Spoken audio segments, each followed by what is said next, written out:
Hey guys, it's Josh. Today we are going to talk about TCP SYN scans and why they matter. So scanning in general doesn't get as much attention as it probably should because that's where all major attacks start. So I'm going to do a quick video, introduce you to one of the foremost scans when you're doing reconnaissance for an attack, which is a TCP SYN scan.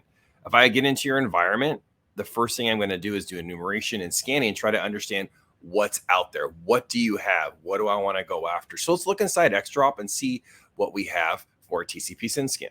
All right, so I have the detection pulled up here. What do we have? We have the offender and the victim. So we're looking for on this device usually doesn't scan the database, and it all of a sudden went across 1,100 ports and device combinations.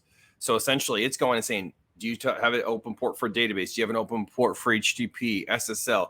What ports is the database communication? If you haven't locked that down, or if I find out that it's a database, then I can start to run database attacks. So it's really important to understand what's scanning your environment because you can potentially stop advanced attacks before they get out of control. Because the first place where all these attacks start is scanning and reconnaissance. And so if you have that under control, you have a chance to be able to stop things before they become a large ransomware event or a malicious, data exfiltration. So what do we have?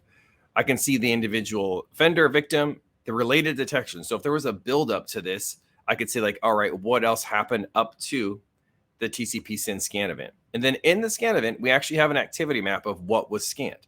You click on this, you can see other detections might be associated with this device. So here's the devices that are scanned. Here's the main one we're talking about.